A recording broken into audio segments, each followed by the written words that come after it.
तक। पहले मुझे मुल्ली कहा गया, मुझे आतंकवादी कहा गया, मेरे बाप तक को गाली दी गई, मेरे भाई को कहा गया।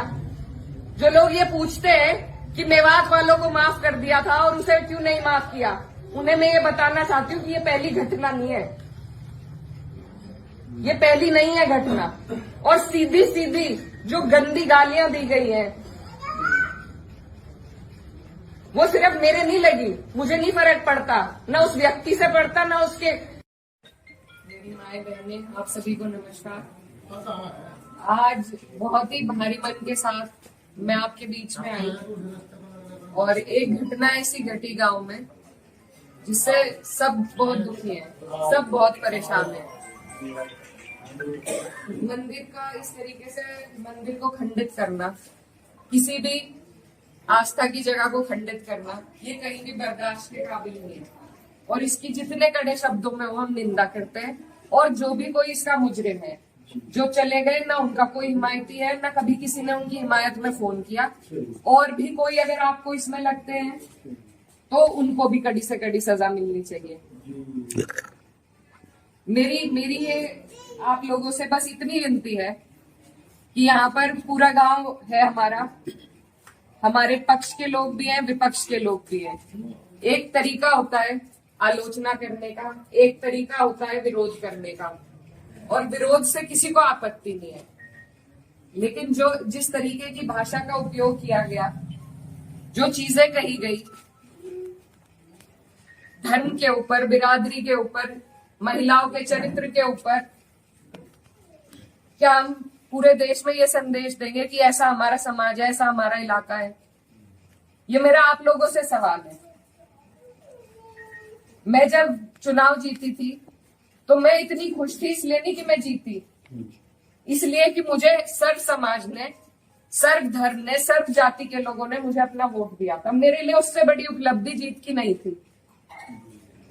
और हर जगह आप देखेंगे, अगर मैंने कई बार ये बात कही कि मेरे लिए सबसे बड़ी उपलब्धि ये है कि मुझे सबने वोट दिया, सबने अपना आशीर्वाद दिया, अपनी बेटी माना, अपनी बहन माना, और आप सभी मेरी हिम्मत हो।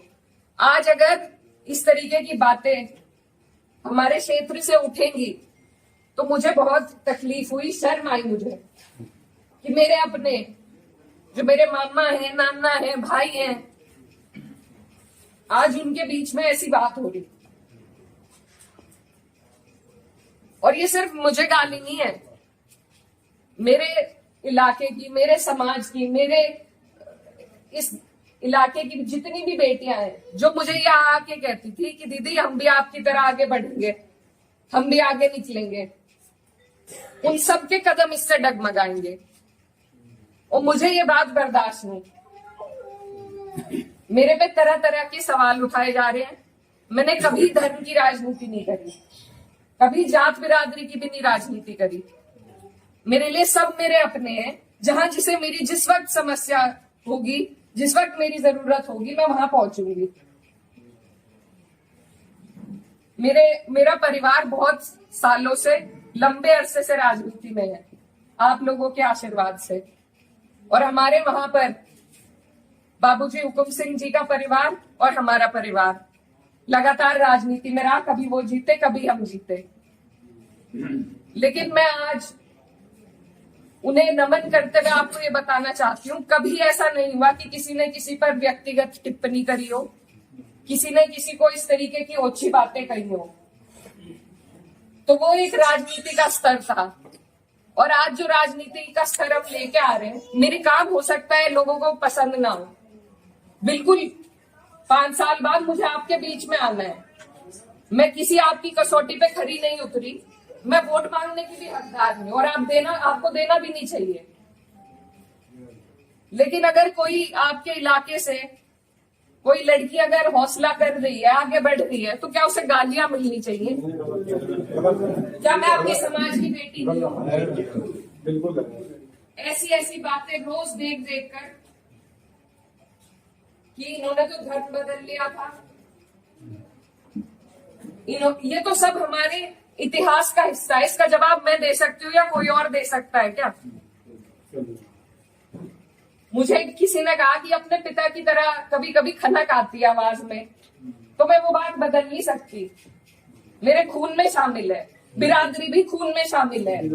निकाल लो, आप निकाल लो मेरा खून, लेकिन इस तरीके से ना तो मेरे समाज का ना मेरा सर इस तरीके से ना झुकाओ सारी दुनिया के सामने ही। मेरी आप सबसे अपील है हाथ जोड़ के।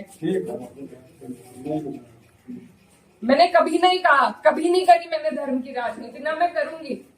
बहुत आसान है अगर मैं सिर्फ मुसलमानों की बात करूं, बहुत आसान है, मुझे कहीं भी नहीं जाना। हिंदू मुस्लिम सब करने बहुत आसान है, लेकिन मैं करना नहीं चाहती। आप सब मेरे अपने हो और मैं करूंगी भी नहीं। कोई कितना ही धकियाए, ये मेरी कसौटी है और पूरे 4-5 साल जो भी मेरा टाइम बचा उस पर मैं खरी उतरूंगी। मैं कभी भी इन लोगों से दब के उस रास्ते पे नहीं चलूंगी जहां ये मुझे चलाना चाह रहे हैं। मेरे इलाके ने जो हम सबका सर ऊंचा करा, दिल्ली की मीडिया तक ने इस पर रिपोर्ट बनाई कि वहां से ऐसा उदाहरण पेश हुआ है कैराना से। ये उस उदाहरण को तोड़ने की और सिर्फ अपने लालच की, सिर्फ अपने लालच की राजनीति में जो लोग इस तरीके से समाज को तोड़ रहे हैं, तो वो पहले मेरे पत्थर मारे, मुझे गाली दे, मैं सबसे आगे रहूंगी, लेकिन मैं इस काम से हटूंगी नहीं। आप सब मेरे अपने हो, मैं किसी को नहीं छोड़ूंगी।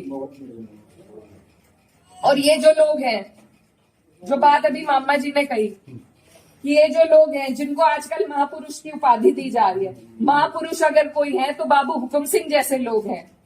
ये नहीं है जो समाज को तोड़ रहे हैं, जो हिंदू मुस्लिम का विवाद पैदा कर रहे हैं।